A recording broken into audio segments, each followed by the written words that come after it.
आदमी पार्टी वाले, यही केजरीवाल साहब, यही मनीष सिसोदिया साहब जंतर मंतर और रामलीला मैदान में खड़े होकर के इस सदी के सबसे शरीफ प्रधानमंत्री डॉक्टर मनमोहन सिंह साहब के बारे में क्या क्या नहीं बोलते थे।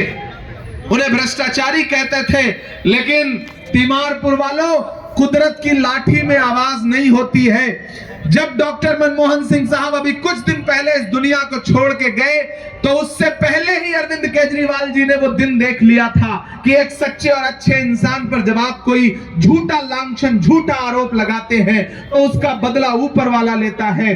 जो अरविंद केजरीवाल डॉक्टर मनमोहन सिंह साहब को भ्रष्टाचारी कहते थे, शीला जी को भला बुरा कहते थे, प्रकृति ने डॉक्टर मनमोहन सिंह साहब की जिंदगी में दिखा दिया कि वही अरविंद केजरीवाल और मनीष सिसोदिया साहब भ्रष्टाचार के आरोप में जेल काट करके वापस लौटे।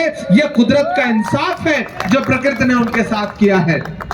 वो जो वहां बैठे हैं, जो दिल्ली की गद्दी संभाल रहे हैं पूरे देश की, उन्होंने चाय बेची,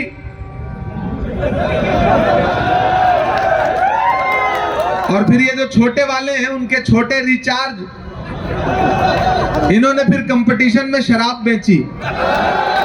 दोनों के बीच में कंपटीशन चल रहा है, एक ने चाय बेची, दूसरे ने शराब बेची। याद है 2014-15 में एक छोटी सी वैगन आर मफलर लपेट के खांसते हुए आते थे कि नहीं आते थे? जब देखिए किसी न किसी पोल पे चढ़ जाते थे, वो पोल पे चढ़ते थे और आपको चने के झाड़ पे चढ़ा देते थे। मेरा मानना है कि नरेंद्र मोदी जी जुमला देने में अगर 100% है तो अरविंद केजरीवाल जी 300% है। बड़े बड़े जुमलेबाज इन दोनों के सामने टिक नहीं सकते। खुद की खांसी ठीक कर ली, पूरी दिल्ली खांसने लगी। हुआ है कि नहीं हुआ है? खुद का मफलर उतर गया। अब प्रदूषण इतना ज्यादा है, भारतीय जनता पार्टी ने दिल्ली के माहौल को नफरत से जहरीला किया और आम आदमी पार्टी ने दिल्ली की हवा को प्रदूषण से जहरीला किया। ये दोनों गुनहगार हैं दिल्ली के। ऐसे में आपको एक नए विकल्प की तरफ बढ़ना है, और वो नया विकल्प है भाई लोकेंद्र कल्याण सिंह। आप इनसे बहुत प्यार करते हैं, ये अच्छे इंसान हैं। मैं सिर्फ इसलिए नहीं आया हूं कि ये कांग्रेस पार्टी के प्रत्याशी हैं, मैं इसलिए इनके लिए अपील करने आ गया। मैं इन्हें व्यक्तिगत तौर पर भी जानता हूं। एक शानदार इंसान, बहुत कम वकील मिलते हैं जो इस तरह से वैचारिकी के साथ और न्यायप्रियता के साथ आगे बढ़ते हैं। एक बार जोरदार ताली बजा करके इनकी हौसला अफजाई करिए।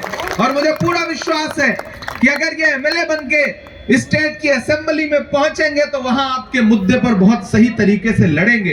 पढ़े लिखे व्यक्ति हैं, और मैं अपने समाज के लोगों से यह कहना चाहता हूं कि ये जो आम आदमी पार्टी के लोग आपके बीच में आए तो उनसे कहिएगा कि सिर्फ खंजर ही नहीं, आंखों में पानी चाहिए। सिर्फ खंजर ही नहीं, आंखों में पानी चाहिए। ऐ खुदा, दुश्मन भी मुझको खानदानी चाहिए। सिर्फ खंजर ही नहीं, आंखों में पानी चाहिए। ऐ खुदा, दुश्मन भी मुझको खानदानी चाहिए। सिर्फ कब्रों की जमीनें दे के मत बहलाइए, राजधानी दी थी हमने, राजधानी चाहिए।